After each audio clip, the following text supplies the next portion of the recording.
Master बा line देला वही कव्वाली के अरे अगर दिल अरे अगर दिल दिल से टकराता रहेगा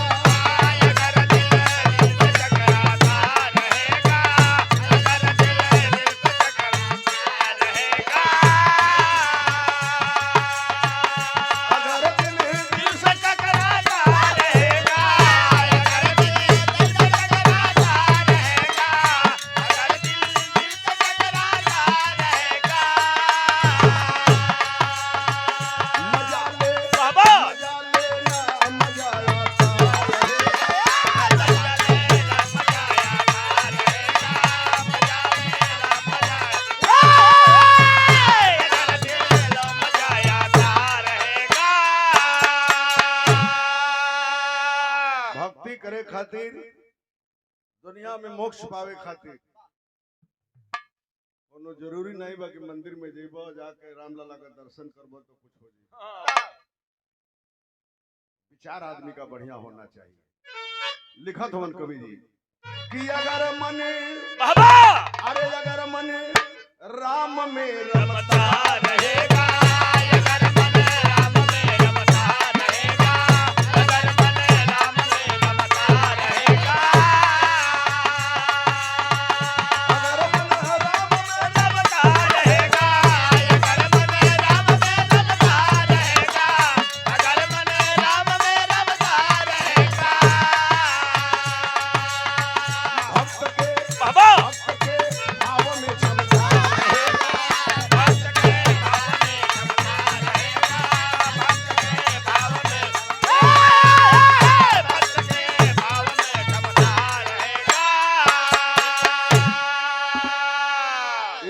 मंगरू चौधरी अपने हितई गैला सढ़ुआ ने अपनी साढ़ू के पास जब पहुंचला तो कहला कि बड़ा गति लागत या गरीबी में हमारा 4 गो बेटा 4 गो बेटी 5-6 गो गाय चरौला से हमार धर्म कर्म चली ना कोनो उपाय बताओ तो सढ़ुआ रहे इलाका का नामी चोर प्लस अपनी साढ़ू के कुल गाय हटावा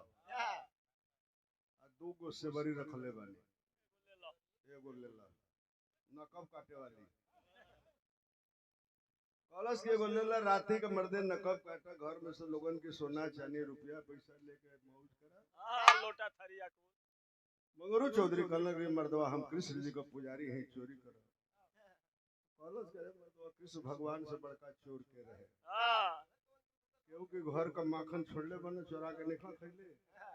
इतने बाबू दही दो चरावा तो तू सोने जानी चरावा उनके दिमाग में घुसा दिया वो सबरी दे दिया कलश के लुंगे में लपेटला लपेट के ले जा घरे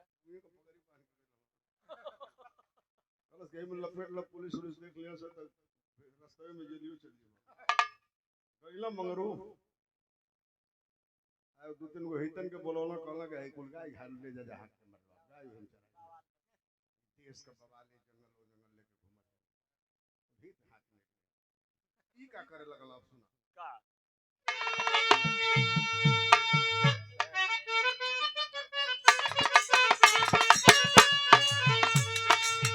मगर मस्त हुआ मगध के नगरिया में चोरी करने लगा गांव और शहरिया में बाबा इसी धंधे से वो परिवार को चलाता था उसे चोरी के सिवाय और कुछ न भाता था बात एक रोज की साधु से एक दीदार हुआ मगर वो देख करके मन में तब विचार किया 5-6 दिन भइल हल चोरी कैले भाई 2-4 घर में कुछ माल वाल पा गई ना छागल फागल बेचला सोनारे के ले जाके 2-4-500 पौला कहला कि बेटा इस सगरी गाय बेचती तब इतना ठीक धंधा बा लइका मेहरारू कहल लोगों से करे बड़ा बढ़िया बढ़िया कुछ राशन जाके गांजा तड़ा कहां से कहला करे एगो नौकरी पोले बनी तो उनके जनावत हां खैला से मतलब बा खैला से मतलब रखा एक दिन गईला मगरू एगो गांव में चोरी करे जगरम हो गई।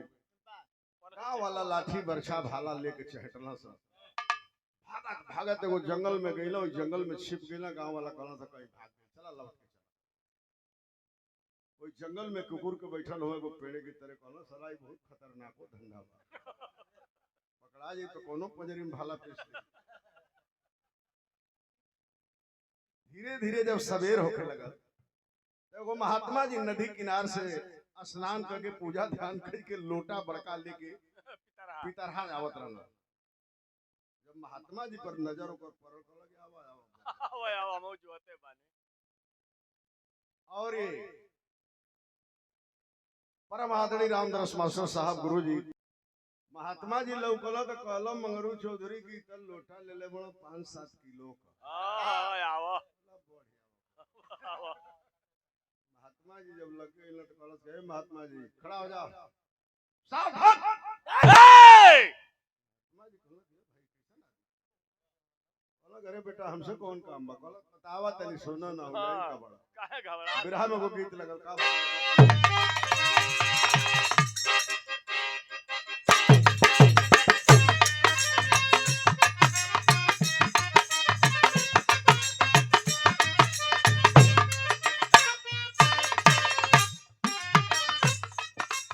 मेहरारू तोहरे नियम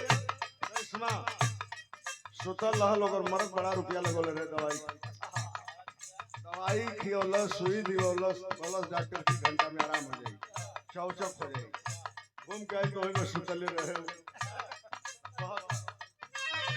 सुई दियलु दवा खइलु बाबा सुई दियलु दवा खइलु और कवन काम बा बतावा गोरिया बतावा गोरिया बताता की पहिले से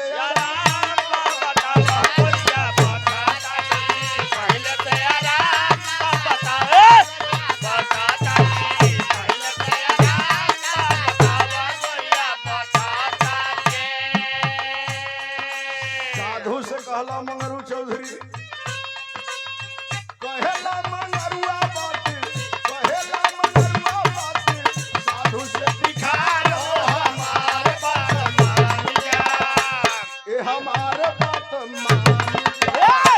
ना तो परिवार हो हमारे बात मान जा, ना तो परिवार हो हमारे बात मान जा, ना तो परिवार हो हमारे बात मान जा। रहल पिछवा सबरिया पीछ के धोती में से निकलल कल जाए प्यार देख लेला, अरे तोपा कॉपी हो जाए। चलो महात्मा जी ये बेटा ऐसे हमार का मतलब बा, तो अपन काम बतावा। वो कपते हम कहला सुना हम चोर हैं, राती के चोरी करे गईली, कुछ बोली ना, बहनी खराब हो गई बा। हां कहला महात्मा जी हम का करी, कहला सुना बतावा तनी, दे दया अपन लोटा ना तो होई मारा मारे दे दया पलोटा ना ता होए मारा मारे, दे दया पलोटा ना ता होए मारा मारे।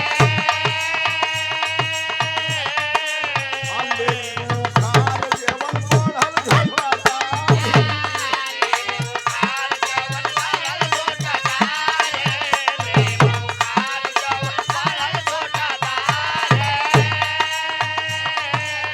सुन करके साधु बोले, सुन करके साधु बोले, सुनीला दुलार रे हमार बात मान जा। साधु जी से कहलो कि लोटवा दे दो पितरहवा, नहीं तो सबरिया डाल दे लदवा में, जितना घूम घूम टिकर खैले बड़ा फेंक देबो। कहला कि इ लोटवा का करबो, कहला हमार बहनी खराब भइल बा, बेचब 10-20 रुपया पा जाई, घर का काम केंगे चली। महात्मा जी कहला कि काहे खातिर चोरी करेला, कहला हम चोरी ऐसे करत हन, हम चाहते हैं कि क्षेत्र जवार का सबसे बड़े आदमी धनवान हो जाए। महात्मा जी कहला तो एगो बात सुना, 4 गो हम तोहके बात दे दे तो लोटवा छोड़ देबो। कहला तोहरी बात पर लोटा छोड़ दी भाई, जंगल में एकांत में पोले बन तोहके। कहला अरे भाई हमार 4 गो बात लेला तो लोटा लेला, 4 गो बतिया ले लेबो तो हो सकेला कि धनवान हो गइला, राजा हो सकेला। मिलावे लगल कि का करी। लूटा अरे ले। साधु जी कहल कि तनी बात सुन हमार विरह की शैली में साधु जी कहत हो कहला कि बचनिया माना चारी बबुआ पैबा प्रभु प्रीति के औरी सोना चनिया कहलन कि 4 गो बात लेबो त ले लो धनवान बनल चाहत हो बता अरे तो लोटवे ले लो महात्मा जी कहल कि लोटवा बेचब तो 10-20 रुपया का होई कहल 4 गो बात बतावा समझ में आई था। चोरी करे के मना मत करी कहल ना हम एकदम न धंधा में तनको तोरी असर ना जाए कहल कि तो बतावा महात्मा जी बताओ तो क्या कहूं झूठ के मत बोली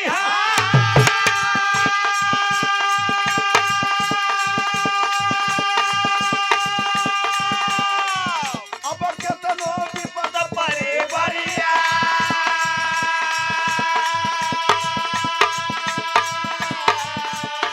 अरे जे करनी मत खाई है बेटा अब वो कर शरीयत दिहाया अरे केहू के तन नहीं देखिया अब वो कर दिहा परदाया अरे होत रही सत्संग कहे अरे होत रही सत्संग कहे वो समय बितिहा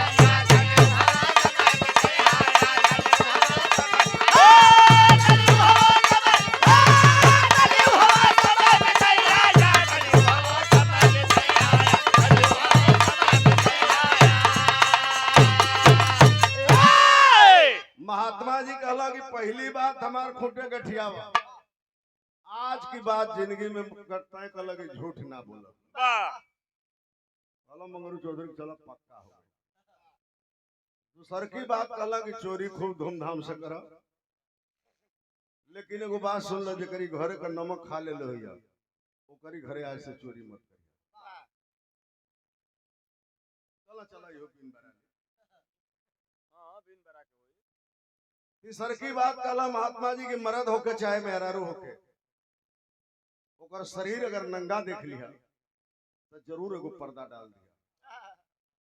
बोलो कि ऐसा मिली तो कॉलेज चला आगे बोलो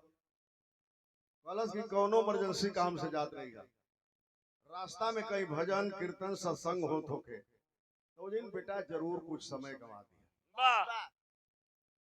कॉलेज की ठीक बात तो हर चारों बात का हम परीक्षा करब लेकिन अस्थाई कहाँ रहल इहो बता दे हम महात्मा जी कहला होगा नदिया किनारवा हमार कुटी लौकतिया होइए रहेला कहला तो चारों बात का परीक्षा लेके लौट हाँ नहीं तू जो निहा तो हर काम जानी हाँ नदिया किनारवा गाड़ी दे हम महात्मा जी कहला के रे जाए बच्चा हम कहते हैं तो काम कर जा कहला कि जा अब तो लोटा हमारी हाथ से जाते खैर लेके जा दूसरी रात के चला हम अंगरू चोरी करे जकरी घर के पिछवाड़े बैठे नकब काटे अब पहले सोचे कि भाई नमक नहीं खेले करी घर का होश पर जाके आज दादा माई के काम में खेले रहे सोचे से उठ के दूसरा के घरे चले 3 गांव घूमल कोनो ऐसा घर ना मिलल जो ना घर को नमक ना खेले रहा अल्लाह सल्ला इस अधुया के बात में जवन फंस गई कि रोजगार बंद करे कला की छोड़ा अपन यहाँ के राजा के है कबो नहीं खेले नमक हाँ बड़े बड़े लोग राजा के हैं बहुत बड़े बड़े दूसरी प्रांत का राजा आवेला न्योता पर हाँ कबो न्योता नहीं खा देले उमा सोचे बेचारे के नहीं के चल गई नहीं के सबरी से रेल देते हाँ पहुंचल जाकर राजा के पिछवाड़े से नकब कटलस हेल गेल राजा के घर में चदरा बिछा के मोहर माला रुपया पैसा सोना चांदी सब एक चदरा बांध दिया वाह चला तो ठीक है चोरी के लिए बने हाँ कोई परिस ना करब तब वो आजाद हो हाँ लहल भाई आज लोहे में ताकत वाला बल्ब जरत रहे तो प्लेटे ट्रे में कुल खैल हल मिठाई अलग के कई गांव घुमल बड़ी भूखियो लगल बा रहत मिठाई मार ले राजा घर का महंगा मिठाई हबर हबर खाद 3-4 गो प्लेट में से गई लोगों प्लेट में पापड़ बना के धइल लो के हब दे खा ले भीतर चल गेल गलत का हिस्सा दाई त गइल भैंस पानी सधुया कले रहल कि जेकर नमक खा लिया को चोरी मत करिया सोचे लगल मंगरू कि अगर राजा का नमक खा ले तो राजा के हवेली में चोरी ना कर सके छोड़ के बाहर निकल गई हालांकि साधु की बात से विचलित हो जाए बाहर निकल के देखल तो कहल कि इतना बड़ भूखा कटले है हम छोड़ के चल जाई साला कोनो चोर शिकार आवे घूमत तो गप के मारी हम चदरा में बांधिए लेके चल जाई फिर ये में पा जाई रहा राजा का देवलिए बंद कर देता है बस गड़ही में से माटी ले ले ईटा लगल जोरे इतने में राजा का सिपाही घूमत अइला बस धर लेला अरे साला इतना बड़ा हिम्मत तुम्हारी राजा के दरबार में चोरी कर रहे हो नकब काट के नकब बंद भी कर रहे हो लेके गईला बाह पकड़ के खिसरावत राजा के पास अरे सरकार ऐसा चोर पूरा राज में ना मिली आई तनी चली मेन मौका पर देखी मुआयना करी राजा गईला देखला भाई अधे बन के ले कहला कि सब सोना चांदी छिटैले बा चदरा में हुआ पलस के सरकार एगो साधु कहले रहल कि जेकरी घर का नमक खा लिया ओकरे घर के चोरी मत करिया हम आपको चोरी तो 1:30 बजे एकदम कर दिल हमें खाटी केहू पकड़ू ना पोले लेके हम 2 बजे तक घर थाले रहती लेकिन साहब मिठाई थई लेवे खात खात गई हउए प्लेटवा में के जन मिठाइया बा कोई के खा ले हमर नमक रहे तो कभी कि राजा के चोरी ना करो न तो साधु की बात से विचलित हो जाए वाह राजा सोच गेले कि चोर भले ही है लेकिन वफादार है ये धर्म पर चलने वाला चोर है कहला कि का नाम है कहला मंगरू चौधरी हां कहला राजा की नौकरी करबा साला सधिया के बात नहीं कहला करे सरकार अगर नौकरी मिल जाते कुल काहे कि कुल कर्म करती है कलावा दरबार में ले गेला राजा दरबार में 7 मीटर का साफा मंगवला मंत्री से कहला कि कपार पे बांधा साफा बनाई वो बरछा दियाई हालांकि रात का हवेली का पहरा तो हके देव बा तो खाई पियल सब फ्री में 500 रुपया तनख्वाह अब तो राजे मिल गेला यही टोला में हमार पानी एड़ा के हमारे वाला रह केहू ससुर नौकरी नहीं के 10 दिन नौकरी कैला है भैया तो राजा कहला एक दिन सवेरे कि मंगरू चौधरी बढ़िया से पहरेदारी करिया हवेली में कहीं चोरी ना होके के चाहिए कहला करे साहब बड़का चोर जब आपे के चौकीदार हो गए तो के माधर चोदबा चोरी करे अब जाई 10 दिन नहीं 15 दिन जाई राजा कहला हम जाते हैं जंगल में शिकार खेले 15 दिन लाग सकेला 20 दिन लाग सकेला 1 महीना लाग सकेला कहला करे 6 महीना लागे राजा तो चल गई रात के बेला में ही चलना हम मंगरू पहरा देवे अपन गमछा बांध के कपारे पर बरछा लेकर लगल हवेली घोरियावत अब रात को 12 बजे कहलत के भाई पिछवाड़े वाला घर में नकब कटले रहनी तो उतना दौलत रहे अरे वो घर में ताक के देख ली जन में रानी सुतेली वो मसाला ढेर दौलत पे माल खजाना लेके भाग गई तो नौकरियों खत्म हो गई जंगला बंद रहल तनी तनी देखा जंगला जब बंद होला अंदर जब उजियार रहला तो फाफर में है ना देखबो कि नहीं तो भीतर बड़ा साफ लौकेला करिश्मा छोटी मुके छेद में ना तो है आंख सटा के भीतर बहुत साफ लौकेला बिरहा में गीत लगल का भइल देखत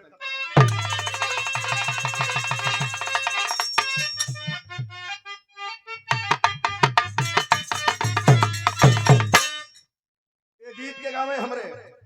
बाला उस्ताद बलिया वाले आज भी जिंदा हो गावेल हमने मंच पर मिल जाला था तो गावे कि आधा पेट के झुलावा पहिरे आधा पेट के झुलावा पहिरे अरे काने काने बुलावा हमारा बुलावा पर करे हमारा बुलावा पर करे माथे उठिया के बुलावा हमारा माथे उठिया के बुलावा हमारा बुलावा पर करे माथे उठिया के बुलावा हमारा बुलावा पर करे यही के रमेश बाबू बुल्लू उस्ताद गावे करिश्मा जी आई कहां से कोपागंज जोर से माछी लेके चले ला हर मंचवा साला भन यही के बुल्लू उस्ताद गावे कागज सुनबो रे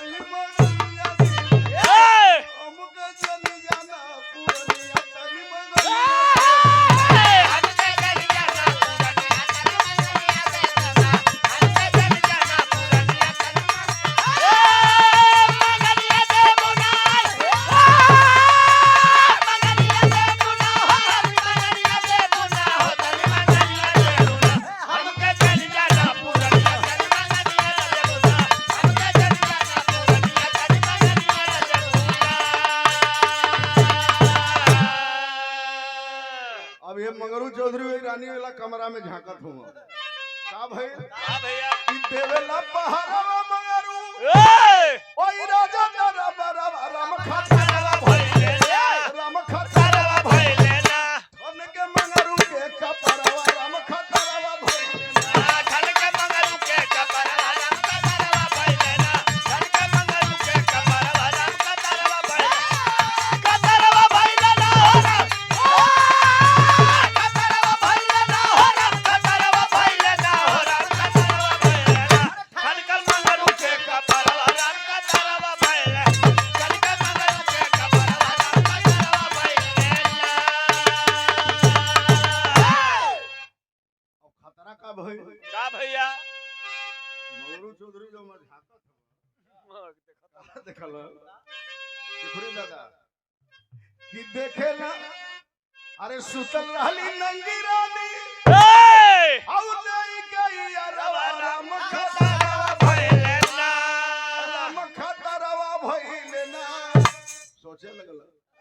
कि कैसे डाली हम चादरवा राम खतरवा भइले ना कैसे डाली हम चदरवा राम कतरवा भइले ना कैसे डाली हम चदरवा राम कतरवा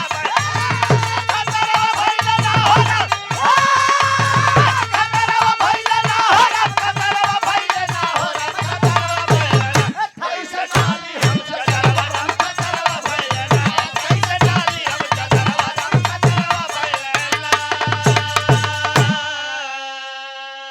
देखला तो रानी अपने यार की संगे नंगे सुतल रही वाह मगरू के दिमाग में साधु वाली बात आ गई कि सधुया कहले रह मरद हो के चाहे मेहरारू कोई के नंगा देख लिया तो ओकरे शरीर पे एगो पर्दा जरूर डाल दिया हालांकि अब तो ई शरीर नंगा देखू लेली किस्मते के खेल बा हमारी केवाड़ी खुलल होई तब तक ठीके बा बंद होई त का करब जाके दबोलो त केवड़िया भिड़कावल हल खोल गई लप दे हेल गेला जौन सफवा पौले रहला 7 मीटर वाला 7 मीटर वाला वही के ओढ़ा के आ धीरे से केवाड़ी भिड़का के अपन बरछा लेला घूमे लगल कहला चला दूसर को काम हो गइल सदिया वाला हां 3 बजे जब रात के भोर में रानी के नींद टूटल जब रानी उठली मंत्री जी सुतल रहल उनके लगे रानी कहत है बिरहा में ठगीत बा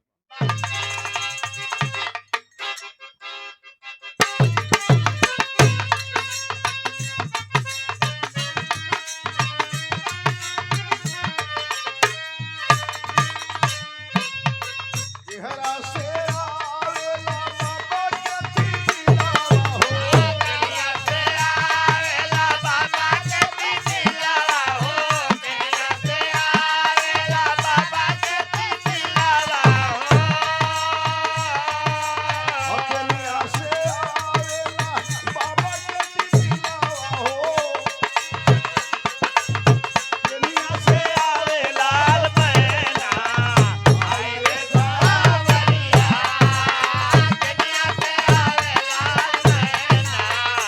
आई रे सावरिया दुनिया से आवे लाल मैना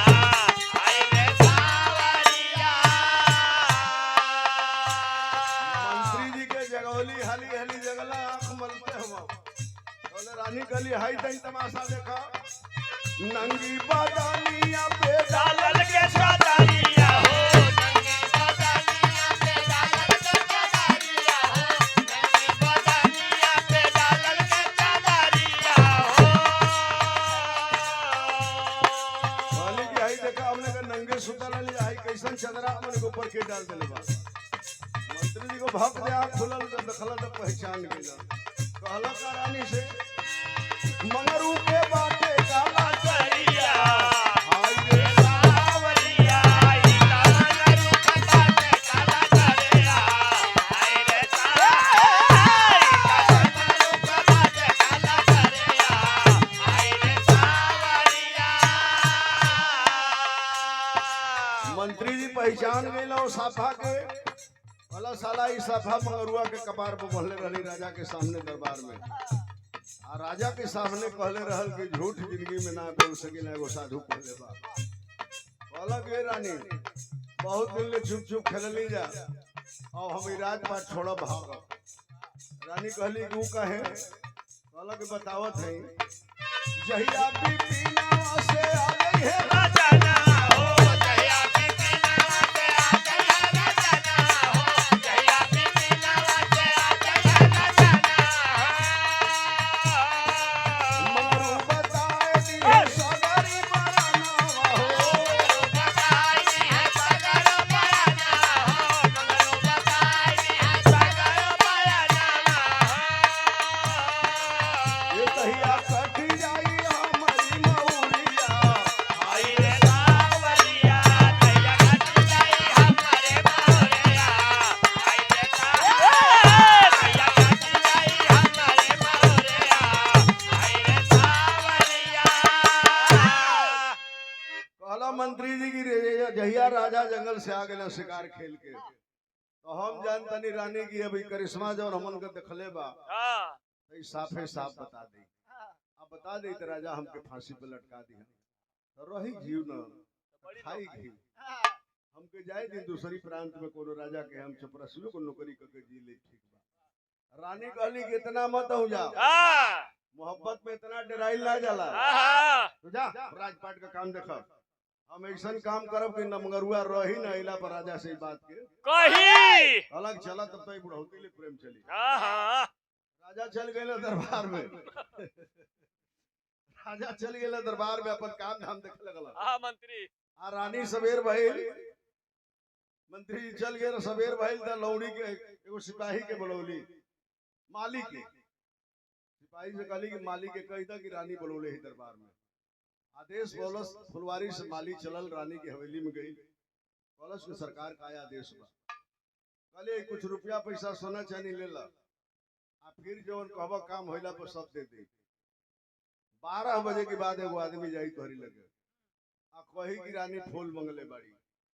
जवन पहला आदमी जाई ओकर मूड़ी काट लिया बढ़िया से हुआ बना ला ओकर लाश के गाड़ी दिया आ मूड़ी के थरिया में धो के ऊपर से फूल से ढक दिया कुछ देर के बाद दूसरा आदमी जाई वही है बात कही कि रानी फूल मंगले है जवन दूसरा जाई ओकर थरिया जवन मुड़िया सजा के रखले रहिया फुलवा से ढक के थरिया दे दिया बस इतने काम करे के बाद कॉलेज करे हम जाते एकदम तैयारी बना लेते हैं पहुंचल माली जाकर बगीचा में अपने वो खान के एकदम फिट हो गए तलवार को ले जाकर मुरझाई तलवार का साम हम धरा के लेके धर दिया वो अपनी पहरा पर टाइट होनी बा यानी 12 से जब 1 बजे तक तो ले रानी का करते ही सुना बिना में गीत बदल गए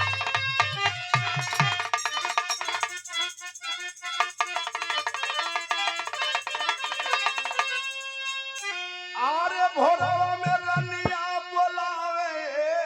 मीतवा फूल बद मंगरू के पठावे मीतवा फूल बदे मंगरू के पठावे मीतवा फूल बदे मंगरू के पठावे मीतवा रानी कहली जब 1 बजल 1:30 बजल मगरू घूमते रहला पहरा पर कहली रानी सुना है नियामा चौधरी के सरकार आदेश होके कहली रानी चल जा बगीचा में मलहोरी के पास कहिया कि रानी फूल चढ़ावे खातिर मंगले है फूल पूजा करे बदे बगीचा में जइया तो के थाली में कह के फूल दे लेके चलिया सोचे लगल मंगरू के भाई रानी का पहला हुकुम बा ना करो राजा सैला पर के नौकरी से गायब करा दिया कहला कि तो परछा का कौन काम बा जब थरिया लेके आवे को बा बंगला में ठड़िया दिया परछा चलना आ राजा के दरबार से पूछे दूर गई हो कहले का भैया रही हमें देखल हो रहे साथ संग हो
पछे दूर पर गईला ही मगवानी अरे गो टोला पर गई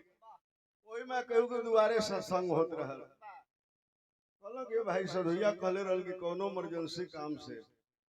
जात रहिए तो भजन कीर्तन सत्संग होत रही जरूर जी कुछ समय बिता लिया भला 1-1.5 घंटा की बादो फूल आई तो का करे लेकिन सधुइया का भी चौथी बात था राजा बने वाला है भी एहू के निभकाई ले बैठ गए लो या ताली बजा के वो गावे लगल आज 1.5 घंटा बीतल होनी रानी मंत्री के बुलौली है कहली की फाटल धोती पहिर ल फाटल कुर्ता गलगोछा बांध ल चरवाहा नियर चल जा मलिया से कहिया कि रानी फूल मंगले ही लेके चलिए अभी लपकत गईला अनहार भई रहे और जो था मलिया की सलाह भाई कोनो आई ले पहिला आई तो दूसरा के देबे को चलो यार न हो जा बहुत खतरनाक खेल भाई चलो मंत्री जी के लोग रानी फूल मंगी है की निहुर जाइए चलिए रखे भाई निहुरत न तोले का कहले कि मंत्री जी गईले जब ओई माली के समानवा काट लिया मालिया तुरंत गरदनवा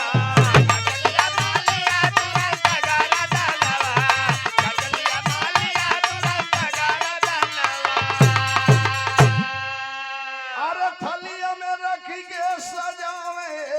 मीतवा फूल बदरनिया पठावे मीतवा मरल शाम धरौले रहल तलवार का छाप दे मरल घप दे गर्दन काट देला छटपटाए लगल जगह खसू छटपटाए हुआ खल्लाई रहल ओहि में गिरा के माटी भर के फूल माला फूल लगा के 4-5 वही पर लोटा से पानी आनंद करे वो करी तो मुझे की नई होती है अब मुड़िया के उनके उठा के थरिया में रख के खूब फूल से ढक दिया विधिवत मुर्गो बोले लगल तो सरहवा जब मुर्गा बोले लगल तो मंगरू के कान में जब मुर्गन का आवाज गई भाई निकल तो उजियार हो जाला नौकरी चल जाई हमारा भागल गईला मंगरू अब का कैलन है आल्हा में कभी लिखत हो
सीधे 4:30 बजे घड़ी से आ गए मंगरुआ लेके फूल रानी से कहलो कि हुजूर माफ करिए तनी लेट हो गई एगो साधु कहले रहल कि भजन कीर्तन होत रही तो तनी जरूर सुन लिया तो सुनने लगल है अगला टोलवा में रानी देखली के कहली कि 1:30 बजे के गइल हतई तो ये थरिया लेके आवत कहली कि थरिया रखल नीचे थरिया मंगरू रख देला रानी 3 गो बल्ब जरावत कि मंगरू तनी फूल के हटावता फूल हटावता मंगरुआ में जब मूड़ी देखला आदमी का भला शरीफ बाप रे बाप कौना भवानी के रउआ पूजीला मत आदमी को मूड़ी बा रानी गली की बेवकूफ बना रहे हो अब रानी वही हल्ला मचावत रही सिपाही के तुरंत बुलवावत रही जल्दी दौड़ो सिपाही दरबार के तुरंत सिपाही बन के रानी बुलावाले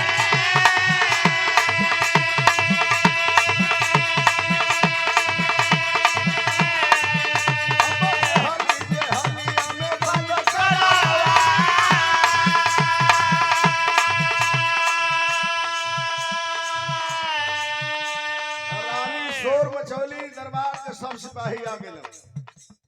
रानी कहली हई तमाशा देखा ए चौधरी आके 15-20 दिन वही चौकीदारी करत ना बीतल।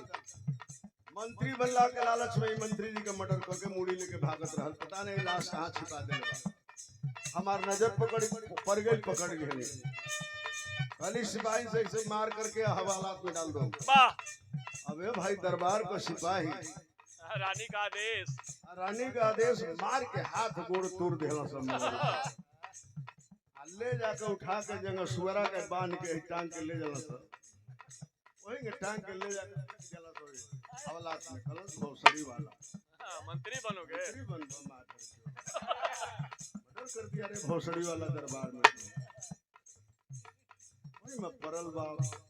जितने पीड़ा होके कहे कि हे भगवान कन्हैया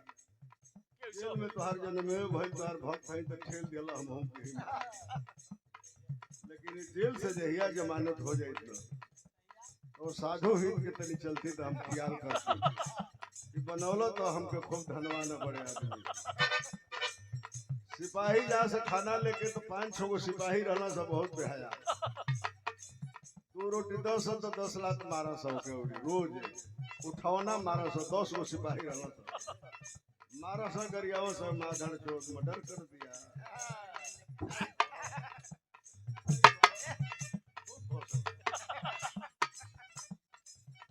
रोही में बितावत था लेकिन का भाई पूछत ही ना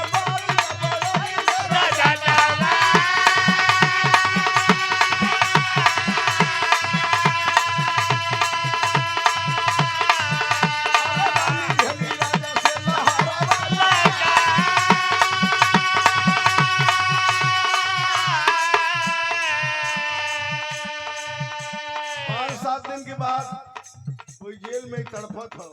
खाली कहे के भगवान कन्हैया रे बस जमानत करा दे जान बच जा कहूंगा।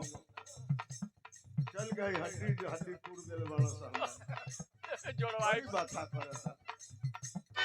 राजा आ गई ना रानी तो तोड़ के गली दरबार में कहली जब बिना जचले सवचले ऐसा आदमी के रुआ बना दिया चौकीदार मंत्री जी के दरबार में हत्या कर दिया। पता नहीं कहाँ ले जाके हत्या किया है कहाँ लाश गाड़ दिया। तो मूड़ी लेके भाग रहा था थाली में तो मेरी नजर पड़ गई सिपाहियों से पकड़वा लिया मैं बंद करा दिया। राजा कहला कि जब मुलजिम जेल में बा बहुत रिस्क उठौला की जरूरत नहीं। सिपाही से कहला कि मगरू को लाओ मेरे सामने। मगरू को लाए राजा के सामने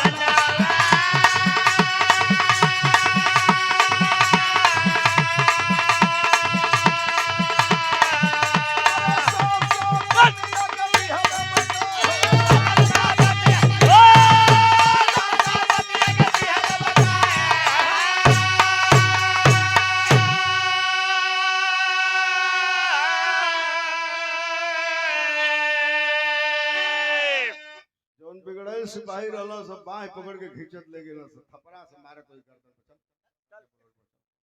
चल लगड़ो मत चल सीधा रास्ता। आइल राजा के पास राजा कहने क्यों चौकीदार ऐसा कांड क्यों कर दिया। कलश की सरकार दुनिया में बहुत करिश्मा देखली लेकिन ऐसा करिश्मा ये साहब सुन ली। रानी हम पहरा देत रही हमके कहली चल जो बगीचा में माली फूल दे थरिया में लेके चली है। सधुइया कहले रहल हमसे कि कहीं इमरजेंसी काम से जात रही है भजन कीर्तन सत्संग होते हुए समय जरूर बिता लिया। ए साहब आपके टोलवा में जात रही सत्संग होत रहा लोही 2-3 घंटा बैठ गेली गईली तो हमके माली जो थाली दिहलस फूल पे सजावल लेके अली। हमके थाली भारी लागे लेकिन कहली कि कोनो गरुवन फूल चढ़ावत है।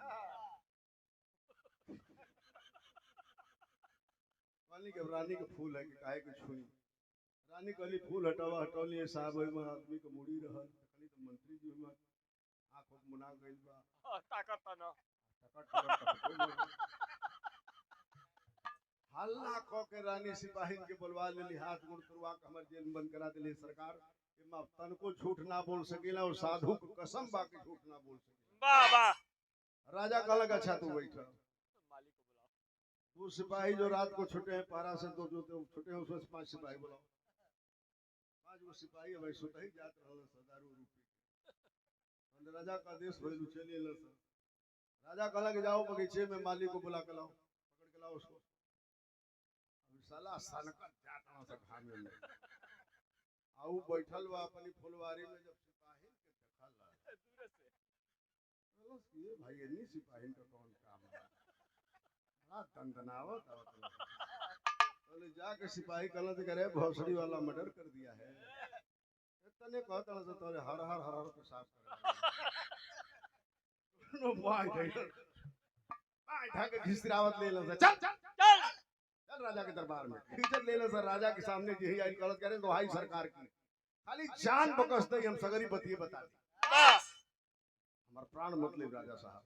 कहला नहीं प्राण तुम्हारा लेंगे बताओ क्या बात है कलश के साहब तनी गरीब आदमी है रुपया पैसा के लालच में पड़ गेली रानी कहली कि जो पहला आदमी जाइयो के ऊपर मुड़ी काट लिया दूसरावा जवन जाइयो के दे दिया ये हम काम कैले बने कुछ माल भी बाकी रह गए वो फंसी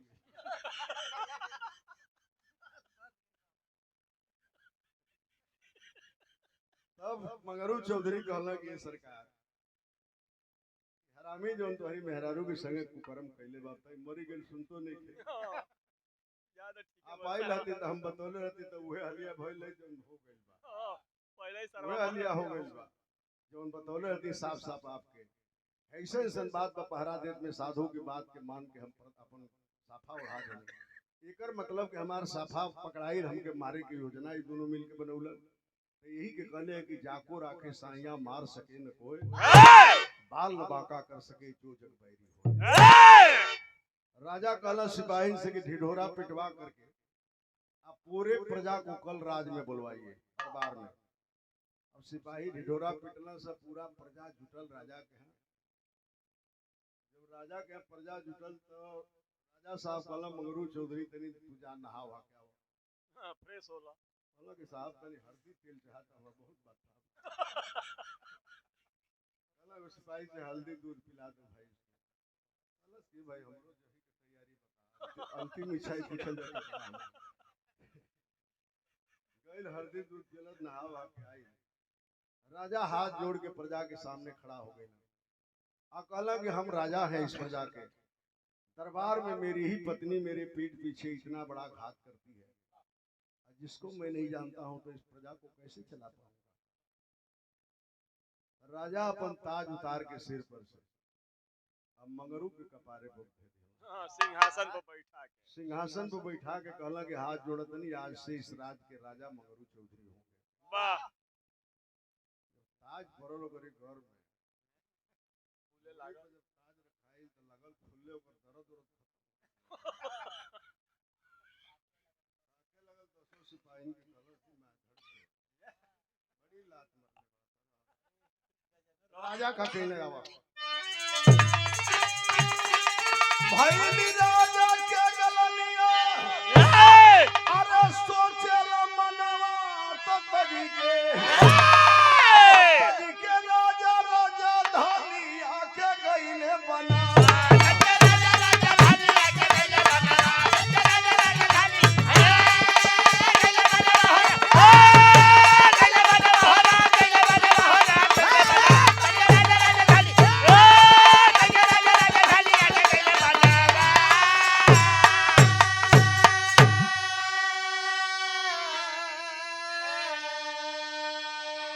छोड़े राजपाट राजा आए पंचो अपन महरनिया अपन में करे लगला राम का भजन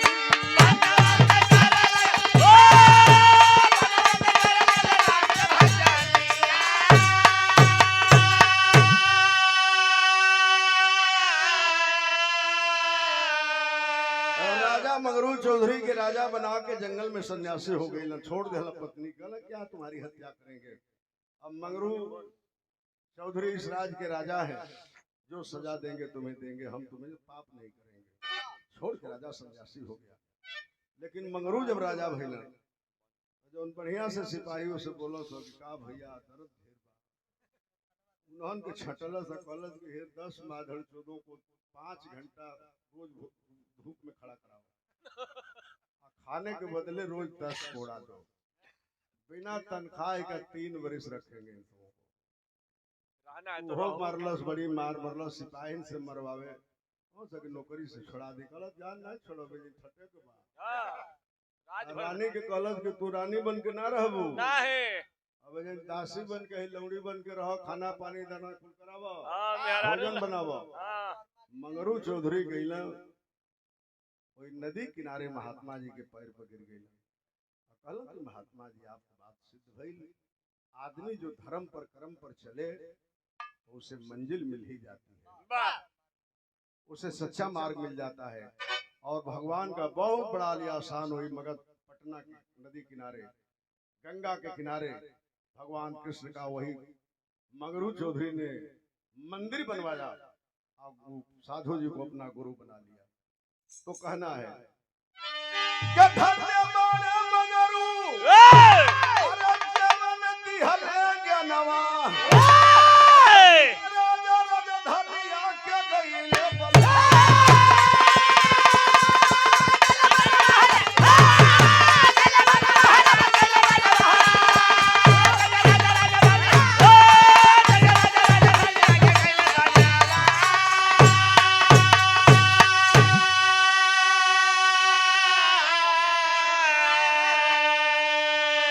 तो जय जखाड़ स्वामी गुरुजद्दू की लहराती फुलवारी, ऋषि संग स्त्री नारायण संग मितवायो नबी।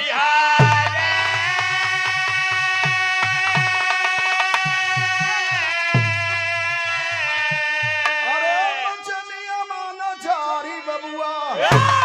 यादा राम शीश के लहर ले लिखनिया, बचनिया माना चारी।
मरीचा बुआ हमारी ओर,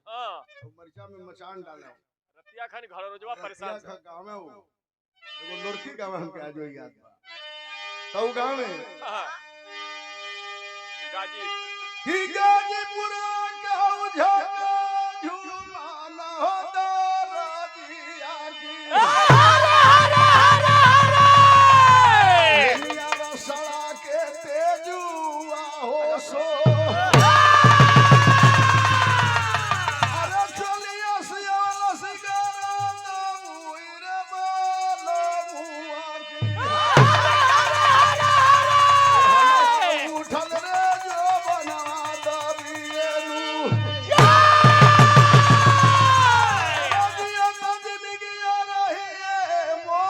भैया